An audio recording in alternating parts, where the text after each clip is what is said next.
Hello, Billy Reeves here. Welcome to the Kscope podcast. I trust you're well. In this episode, we talk to and hear new music from two of our dearest friends here on the Kscope podcast. To wit, Colin Edwin of O.R.k, formerly of Porcupine Tree and many other things, of course, and Gleb Kolyadin from Iamthemorning, rock star, conservatoire performer, award-winning musicians, theatre composer and solo artiste. Before we hear from Gleb, who I caught up with recently, this from his new album Mobula is entitled, appropriately as it's the kick-off track, Dawnlight.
Dawnlight, Gleb Kolyadin. Now, I haven't seen Gleb in the flesh since we lost him in Thailand whilst he was touring with By 2, one of the biggest bands in the world.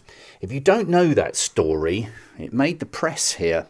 You can read Prog Magazine's report of it after this. But obviously, it would have been remiss of me not to ask him about that somewhat interesting adventure. It feels like I was in a dream. It was like... Were you concerned that you... Yeah. I felt quite okay, especially in Bangkok. I remember it was like a huge room, 80 square meters, right? And with 70, 80 people inside. And all of them, they had a fantastically interesting stories. Like 80 absolutely ordinary people from different countries, from Russia to Argentina, Belgium, Afghanistan, even so. I mean, there were like people from different countries, and so we spent all these days just chatting, just sharing some stories. I would say it was very interesting experience. Yeah. Obviously, we need to heavily caveat all of this to make it clear that, of course, no one in the band did anything wrong. This was a misunderstanding over paperwork, essentially, that got a bit out of hand. And then, of course, you were freed, and it was the first we heard about it is thanks to your Instagram feed. Suddenly, you're on a boat to Israel. You wouldn't have been expecting that when you learned how to play piano. Well, yeah. I mean, just a few people from that band, they're Israeli. They had Israeli passports, so that's why Israeli embassy helped a lot. So we were shipped to Israel, and then the next day, I didn't have my phone. I didn't have internet, so I didn't know what happened in social media. And when I back, I just realized, wow, there is enormous. It was a very huge buzz around this case, and Marianne did absolutely fantastic job, and she helped me a lot. Okay, thanks for talking about that. I think it would have been remiss of me not to ask about it, but we should move on to happier things, the new album. To start with, it's amazing the amount of stuff that you've done that's led you here. You know, theatre work, composition, being the first person to perform Tubular Bells 2 in Russia. I mean, it's astonishing. Check out Gleb's Wikipedia page, everyone. But one of the things you do, which I'm fascinated by, is on Instagram, Polonium Cubes, where you play those piano pieces, improvised piano pieces. And I understand that on this album, some of the tracks were taken from those pieces. How do you, all the thousands of them, how do you decide which ones then become a kind of, an LP, conventional LP record? Well, it was quite random. I remember it was like a few years ago. I had free time and I decided to listen to some of my old drafts, and I found one track which now called Glimmer, which was recently released as a standalone single. I thought, wow, it's actually very, very nice tunes. So let's find something else with the same dreamy vibe. So it ended up discovering like 14 tracks, which I blended together into one album. And I wasn't sure is it a good idea to release it properly, because the music is very, very simple. It's not like The Outland, my previous album, because all the ideas there were unreleased and unconnected when you wrote them. Then this is I would say the first time where I've decided to use very old material, because some of the tracks, they actually maybe 10 or 15 even years old. Wow.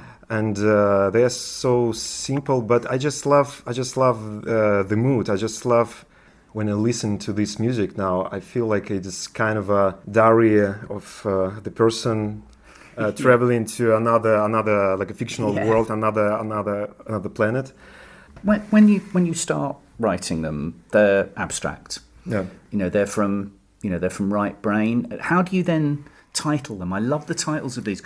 When I was a kid, I loved Joy Division, and the reason I loved Joy Division was because their songs were called things like Disorder, Interzone, Transmission. So how do you decide to? Did you specifically make the effort to go? It's going to be one word. Well, what can I say? I mean, you can ask Mariana about this because well, Mariana, she's right here. Mariana, she's. Was she in charge of titling them? She's giggling, because I asked her to help with all these titles, because I have no idea what these tracks about. I don't have any specific idea when I compose some music. I don't have any specific titles. So, for example, people who follow me on my Patreon, they know that I sometimes upload their new music, and I usually name all the tunes by the dates they were composed. So, for example, 28, 11, 18. But because people usually label everything, so you cannot avoid to name. Yeah. And yet they sound really grand. To be honest, I even don't remember which tune.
If there is a theme, then thematically, musically, is it a kind of folky theme, Eastern European theme? I'm getting from it. Well, it's a arabesque. It's a mix of everything, because I started recording some grand piano. I wasn't very sure. Is it actually a good idea to develop all these very old tracks, because they might be a bit outdated for me?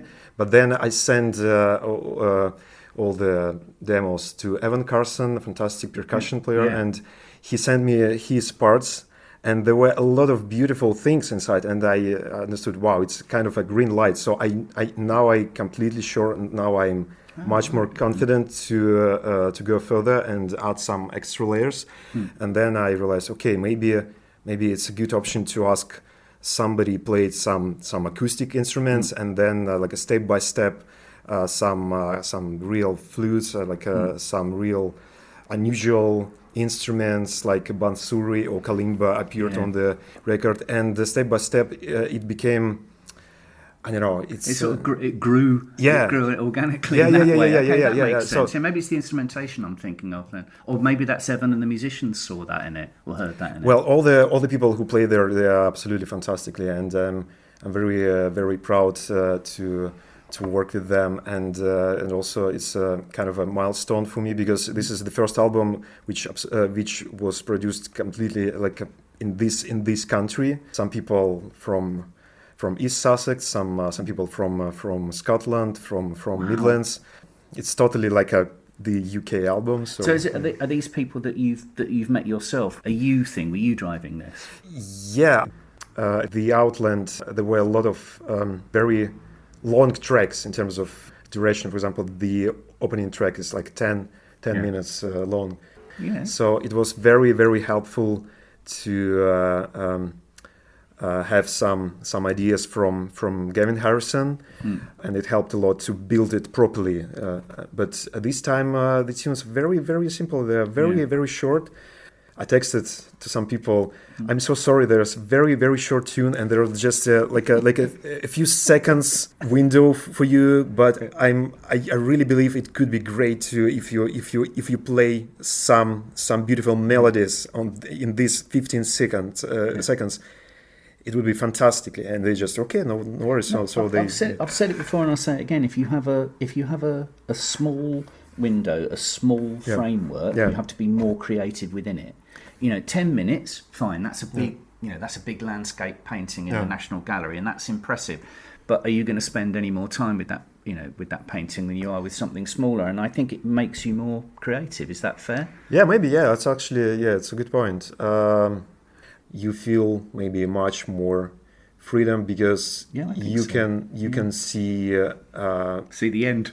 Yes. Yeah. Exactly. Yes. We're going to have to ask the question that everybody wants answering.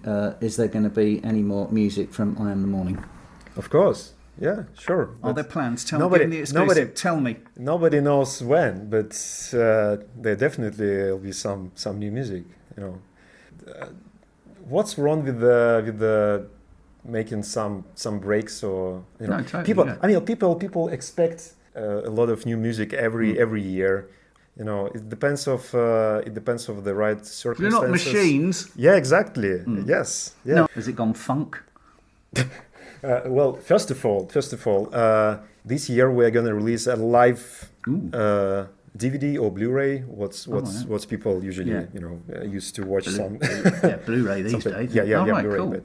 So because we played a big show a few months ago, and we filmed everything beautifully. So I guess there will be very interesting. Yeah. So is there another? Because there's so much material. Is there another Gleb Kolyadin record in the pipeline? Oh yeah, I've already started to do something. I would say like the next project. It is kind of the second part of Mobula album. Okay.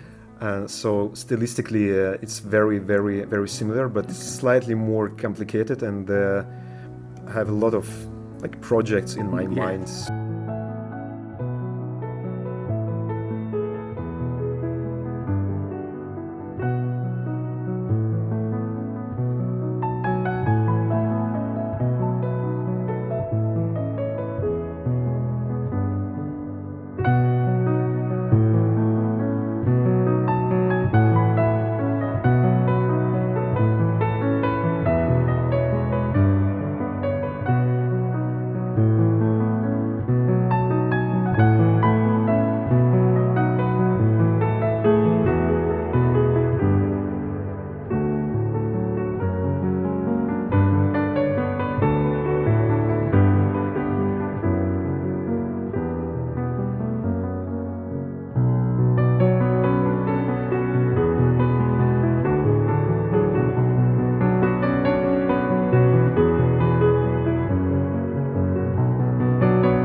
Mobula. That is Gleb Kolyadin with Afterglow. Before that you heard Radiant. Before that, Dawnlight. My huge thanks to Gleb for his time and to Mariana for her hospitality. From one extreme to the other now, O.R.k, Colin Edwin, Lef, Pat Mastelletto, Carmelo Pipitoni have a new album out on the 21st of March on Kscope entitled Firehose of Falsehoods. Coke bottle green vinyl, black vinyl, CD with an extra track, digital and streaming. It's been teased beautifully with a series of singles, proper old-fashioned, and before we hear from Colin Edwin about that, here's one of them. The Other Side.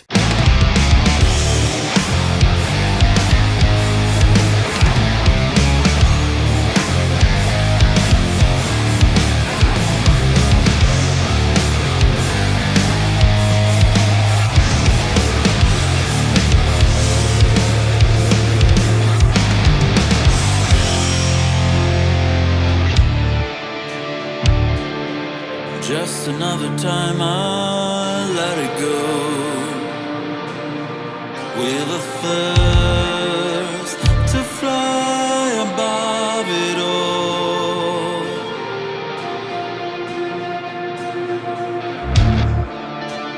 Dead mind seeking something sure.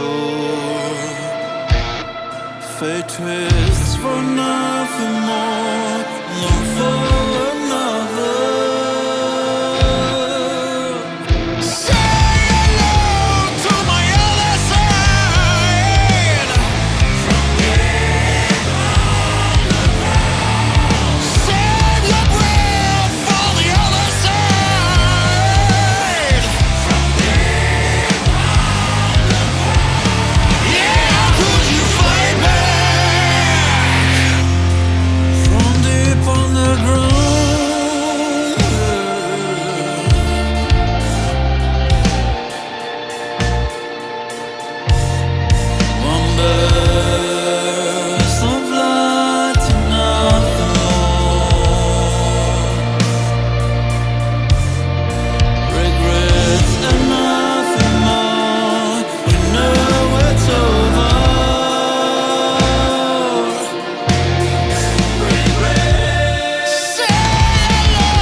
O.R.k, The Other Side, a song that vocalist and lyricist Lef tells us is about facing challenges head on. And one of the challenges, of course, a rock band faces these days is how to promote their LP. Yes, go out on tour. O.R.k will be touring Europe throughout May, but also starting a conversation online. Now, the album is out, as I say, on the 21st of March, but the band have been teasing it since last year with singles, proper old-fashioned pop videos. So when I spoke to Colin Edwin recently down the line, I asked him about that strategy. There's various tunes that were quite strong enough to maybe stand up on their own, you know. Yeah. And that we can't get away from the fact that that is the way a lot of people kind of engage with stuff now. They don't listen to a whole album. They pick up on various shorter things. So, I mean, I like albums. I like sitting down and listening to a whole album. But you know, I'm in a minority now. That's something that that my kids don't engage with music like that. They'll listen to a song and won't listen to another one by the same artist. Or won't even know, you know? Yeah. So I guess to a certain degree that's always been the way. I mean, singles have been, you know, lost leaders towards singles have always been, in my opinion, the greatest of all of the art forms. And then if you do fall in love with a band, you are likely to go further. So I guess this is the modern version of what you and I would call the single. yeah, I suppose so. I mean, I tend to myself when I discover things, it tends to be through YouTube. I'm not a big streamer, but things pop up, you know.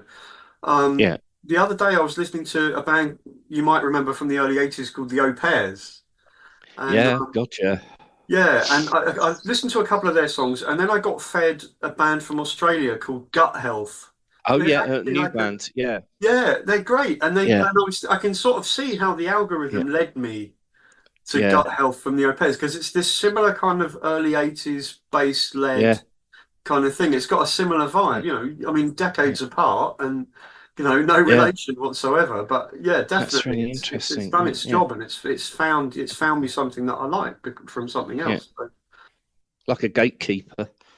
well, I suppose it is. Yeah, it's a sort of automated, computerized DJ that you never see. It is, exactly. What's the vibe musically on the new record? Is it softer? Is it harder? Is it similar? I would say it's harder.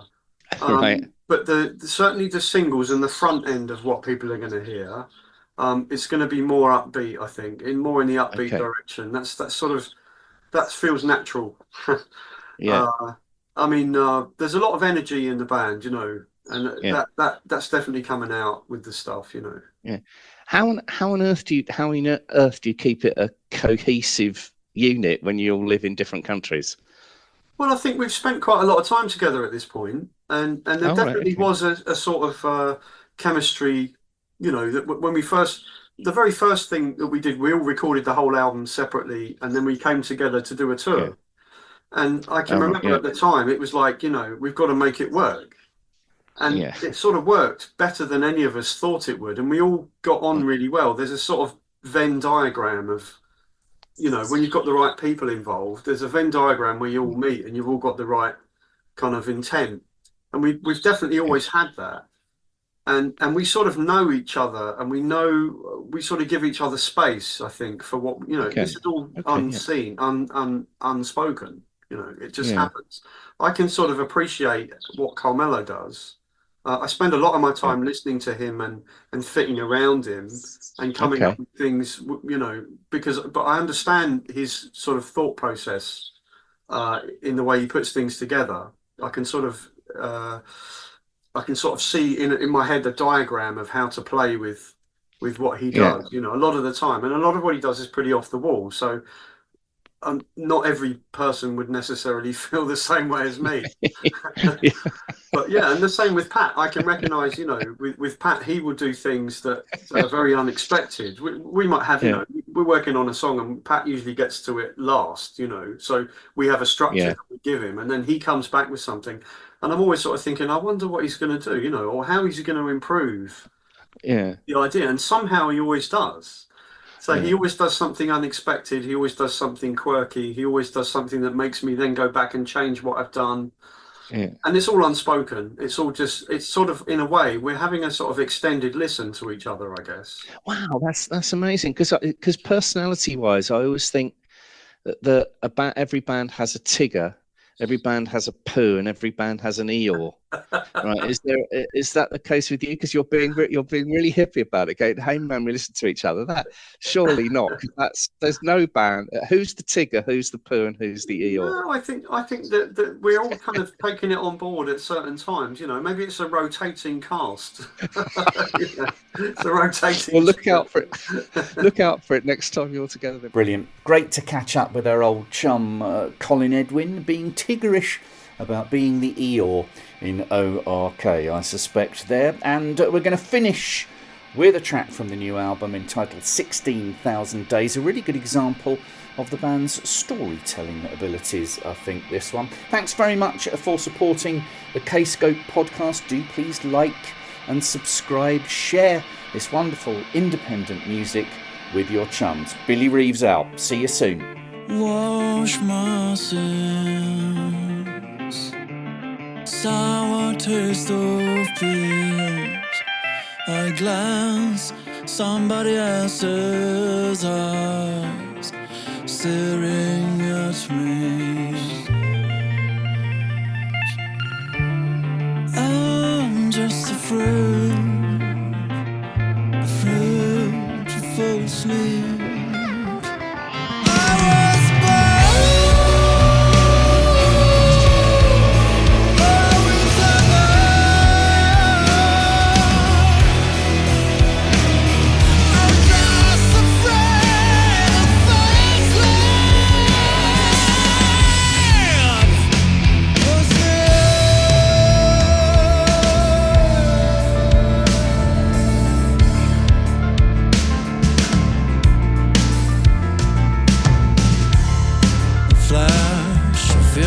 Forgiven gaze, a sense of void that never ends.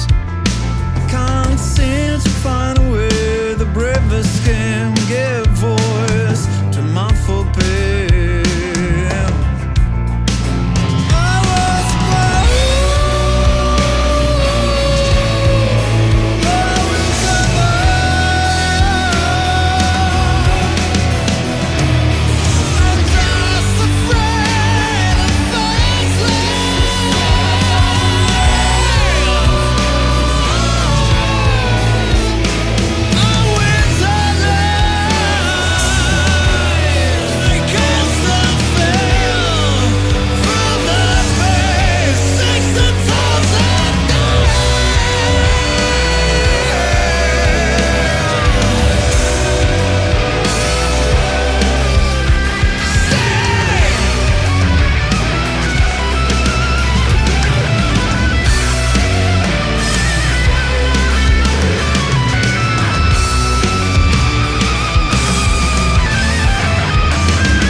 Afraid to fall asleep. I'm afraid to fall asleep.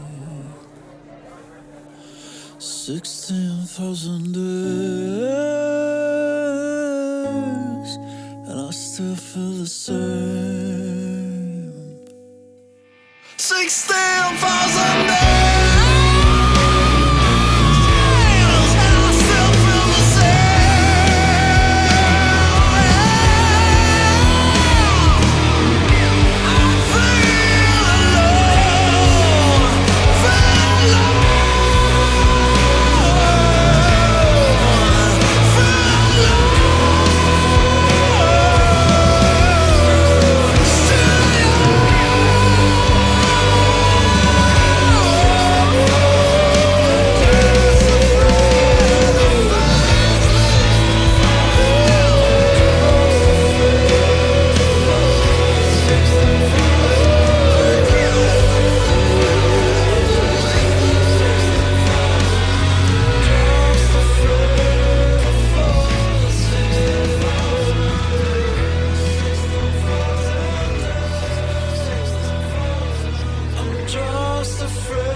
I'm just afraid.